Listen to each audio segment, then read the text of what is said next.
అందరికీ నమస్కారం.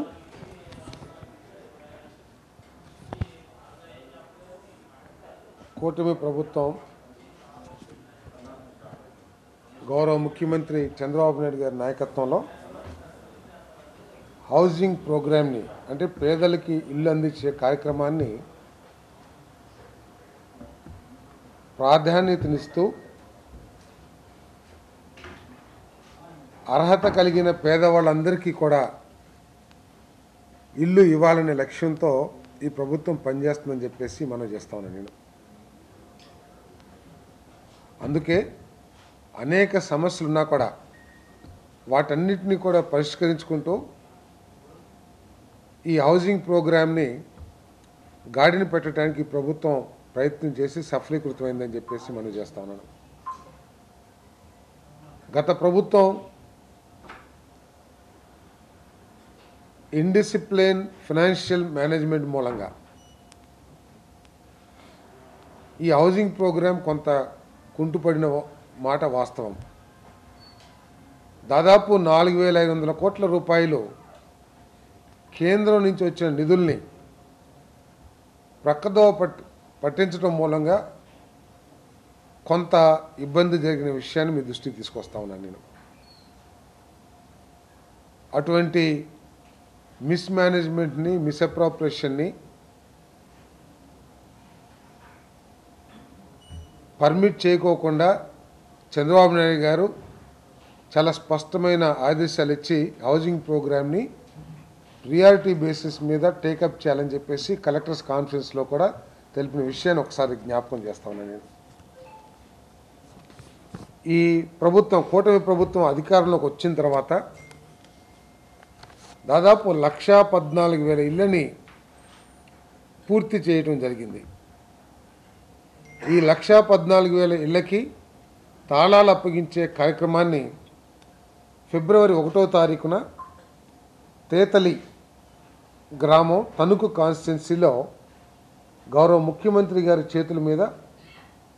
చేతుల మీదుగా ఈ తాళాలు అప్పగించే కార్యక్రమాన్ని హౌసింగ్ డిపార్ట్మెంట్ చేయబోతుందని చెప్పేసి మనం చేస్తా ఉన్నాను.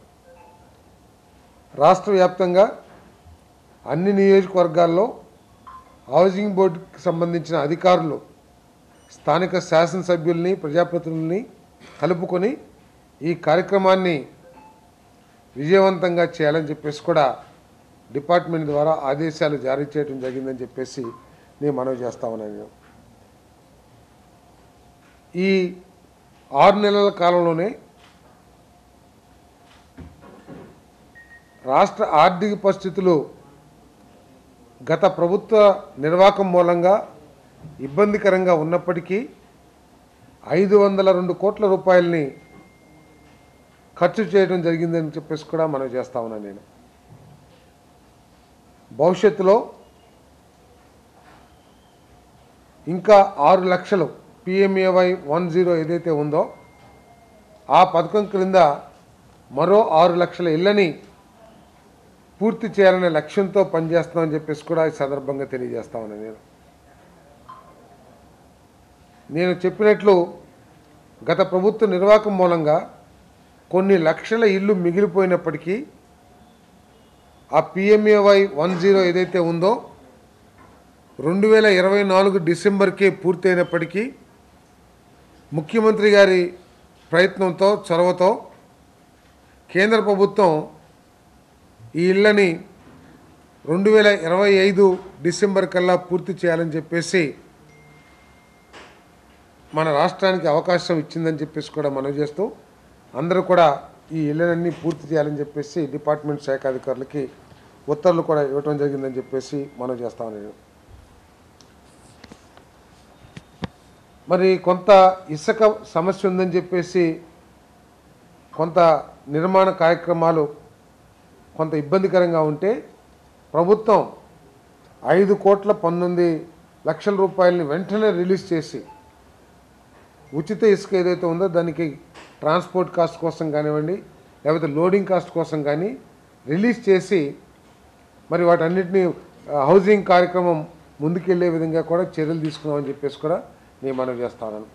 ఇది కేవలం సంక్షేమ కార్యక్రమంగానే కాకుండా రాష్ట్ర పురోగతికి కూడా ఉపయోగపడే కార్యక్రమం అని చెప్పేసి మనం చేస్తా ఉన్నాను. ఏ విధంగా అంటే ఈ ప్రభుత్వం వచ్చిన తర్వాత PMAY 1లోనే 7 లక్షల ఇల్లు పూర్తి చేయాలనే లక్ష్యంతో పనిచేస్తా ఉన్నాం. ఈ డిసెంబర్ కానీ లేకపోతే వచ్చే డిసెంబర్కి అయిపోయినా కూడా తర్వాత ఒక 3-6 నెలలు గ్రేస్ పీరియడ్ ఉంటుంది కాబట్టి మార్చ్ 26 దాకా తీసుకున్నా కూడా 7 లక్షల ఇల్లు. ఒక్కొక్క ఇంటికి 100 రోజులు 90 నుంచి 100 రోజులు మ్యాండేస్ NRGS కింద పరిమితి ఉంది కాబట్టి 7 కోట్లు పని దినాలు వచ్చినట్లయితే 2100 కోట్లు మొత్తం NRGS ద్వారా ఈ రాష్ట్రానికి ఆదాయం చేకూరుతని చెప్పేసి మనం చేస్తాము. ఆ 2100 కోట్లలో 40% మెటీరియల్ కాంపౌండ్ కనుక మనం వాడుకున్నట్లయితే దాన్ని మౌలిక వసతులు ఏర్పాటు చేసుకోవడానికి కూడా ఉపయోగకరంగా ఉంటుందని చెప్పేసి కూడా నేను మనవి చేస్తా ఉన్నాను. అంతేకాకుండా 7 లక్షల ఇల్లు పూర్తి చేయడానికి దాదాపు ఏదైతే ఖర్చు అవుతుందో దానికి 7,000 కోట్ల రూపాయల దాకా సుమారు మనకి GST వచ్చే ఆదాయం కూడా వస్తుందని చెప్పేసి మనం చేస్తాను.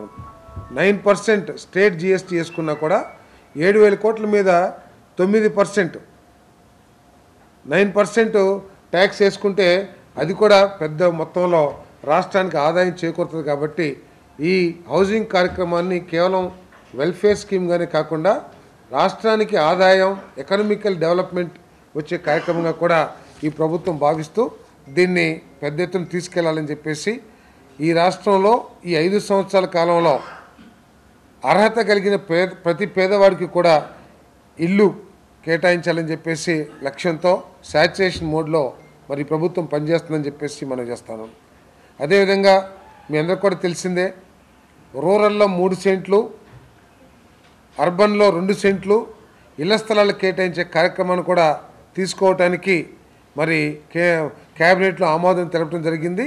ఈ కార్యక్రమాన్ని నిర్వహించడానికి స్టేట్ కమిటీ ఒకటి రెవెన్యూ మినిస్టర్ గారి ఆధ్వర్యంలో హౌసింగ్ మినిస్టరు, MAUD మినిస్టరు సభ్యులుగా, అదేవిధంగా డిస్ట్రిక్ట్ లెవెల్లో కలెక్టర్ గారి చైర్మన్షిప్లో అందరు ప్రజాప్రతినిధుల్ని మెంబర్గా చేర్చి ఈ కార్యక్రమం యొక్క విధి విధానాలను నిర్ణయించడానికి కూడా మరి కమిటీలు ఏర్పాటు చేయడం కూడా జరిగిందని చెప్పేసి మనం చేస్తా ఉన్నాను. నేను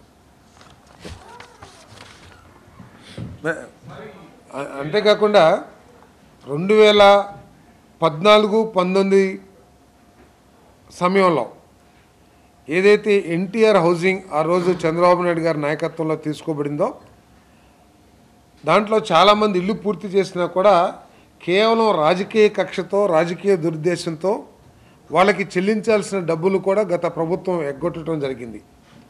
దాన్ని కూడా అది సుమారు 900 కోట్ల రూపాయలు వరకు ఉంది. దాన్ని కూడా ఇవ్వటానికి ఈ ప్రభుత్వం ప్రయత్నం చేస్తుంది. ఒక నెల కాలంలో దాదాపు 40 కోట్ల రూపాయలని ఇమీడియట్గా రిలీజ్ చేస్తానికి కూడా చర్యలు తీసుకుంటామని చెప్పేసి కూడా ఈ సందర్భంగా నేను తెలియజేస్తాను. దానికి తోడు ఈ యూనిట్ కాస్ట్ కొంత ఇబ్బందికరంగా ఉంది. SC STలకి అదనపు సహాయం కావాలని చెప్పేసి ముఖ్యమంత్రి గారిని కోరితే మరి వెల్ఫేర్ డిపార్ట్మెంట్ వారికి కూడా, సోషల్ వెల్ఫేర్ డిపార్ట్మెంట్ కూడా ముఖ్యమంత్రి గారు సూచనలు చేయడం జరిగింది. గతంలో 2014-2019 సమయంలో ఏ విధంగా అయితే SCలకి 50,000, STలకి 75,000 అదనంగా ఇచ్చారో యూనిట్ కాస్ట్కి, ఆ సొమ్ముని మళ్ళీ 50,000 SCలకి, 75,000 STలకి, మరి BCలలో మన వేవర్స్ కమ్యూనిటీస్కి 50,000 ఇచ్చే కార్యక్రమాన్ని కూడా చేయమని చెప్పేసి మరి ముఖ్యమంత్రి గారు సూచన చేయడం జరిగింది. దానికి సంబంధించిన ఉత్తర్వుల కోసం కూడా మరి ఫైల్ రన్ అవుతూ ఉందని చెప్పేసి కూడా ఈ సందర్భంగా తెలియజేస్తాను. అన్నిటికంటే కూడా ఏంటంటే 2014-2019 సమయంలో 2,50,000 రూపాయలు యూనిట్గా, ఒక యూనిట్ అంటే ఒక ఇంటికి ఆనాడు పూర్తి రాష్ట్ర ప్రభుత్వం నిధులు ఇస్తే గత ప్రభుత్వం కేవలం 30,000 రూపాయలు రాష్ట్ర ప్రభుత్వ నిధులను ఇచ్చేసి ఈ హౌసింగ్ కార్యక్రమానికి కూడా తూట్లు పోస్తుందని చెప్పేసి మనం చేస్తాం. నేను 2,50,000కి అదనంగా 50,000 SCకి, SCలకి, అదేవిధంగా 75,000 STలకి అదనంగా ఇస్తే ఈ గత ప్రభుత్వం ఆ 2ని పూర్తిగా ఎత్తివేసిందని చెప్పేసి కూడా మనం చేస్తాను. కాబట్టి ఈ ప్రభుత్వం SCలకి, STలకి, BCలకి మేలు చేసే విధంగా ఆలోచన సరళి ఉంటుందని చెప్పేసి కూడా ఈ సందర్భంగా తెలియజేస్తాను.